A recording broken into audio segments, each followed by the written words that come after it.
Bonjour.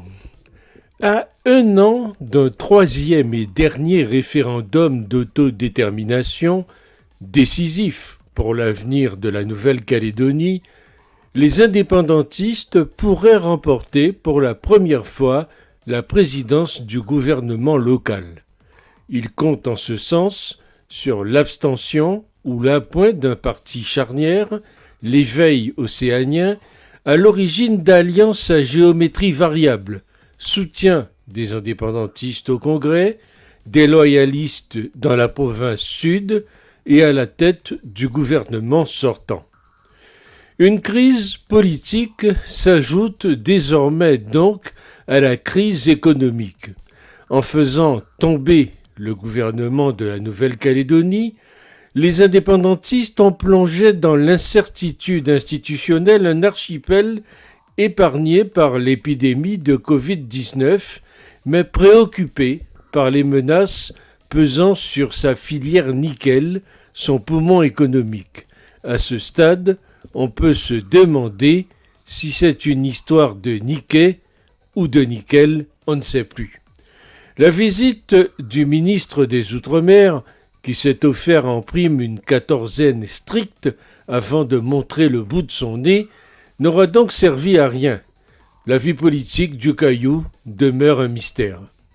Et le gouvernement, dans l'Hexagone, est trop occupé ailleurs ces temps-ci. Alors, certains en profitent pour mener la politique de la terre brûlée, sans oublier que, dès qu'il s'agit des Kanaks, les oreilles sont tétanisées par les chiffons rouges du colonialisme et de la coutume qui, au prétexte qu'elle émane d'une société traditionnelle, est présupposée d'une pureté inattaquable, alors que c'est un ensemble de règles moyenâgeuses, liberticides, sectaires, machistes, racistes, violentes. Pour remonter dans l'histoire, et sans salir la mémoire de quiconque, disons que Michel Rocard, Premier ministre, et les socialistes ont légué là un sacré bazar, pour rester poli, et il y a autant de référendums que nécessaire, jusqu'à la victoire des indépendantistes, du jamais vu. On se croirait en Europe, en 10 fois pire, avec Maastricht refusé, mais passé plus tard en douce, contre la volonté des peuples. Aujourd'hui, il y a la question du nickel. Depuis toujours, la gestion du nickel manque totalement de transparence, y compris du côté indépendantiste. L'Australie, puis la Chine, ont estimé que la région était dans leur sphère d'influence et ont attisé les flammes de la rébellion.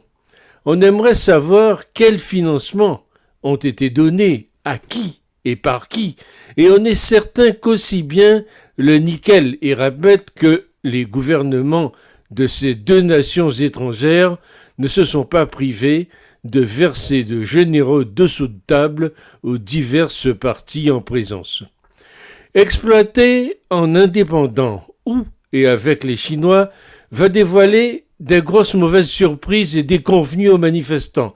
Par contre, Transfigura, c'est le gage d'être au sein du top mondial du trading, des pondéreux et de l'affrètement. D'ailleurs, le Brésilien Vale a son siège en Suisse, tout comme les Russes du secteur.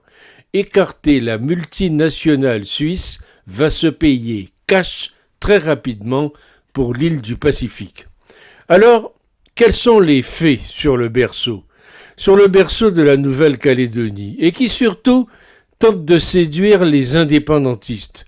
La justification est et restera la pénurie grandissante des ressources mondiales minières et leur voisin australien a lui aussi des yeux langoureux. Mais de là à penser, de là à rêver à une solution intégralement locale, il faut croire encore au Père Noël qui, s'il a bien une grande barbe pour se cacher des enfants, laisserait apparaître des yeux bridés sous ses lunettes. Les futurs entrepreneurs doivent être imaginatifs pour ces territoires et émanciper leur économie du seul revenu du nickel, sans doute un carré à jouer avec la croissance de l'Asie et les opportunités du monde océanique. C'est un travail de stratégie avec une question centrale qui déborde ce territoire. quelle stratégie ultramarine à 10, 20, 30 ou 50 ans?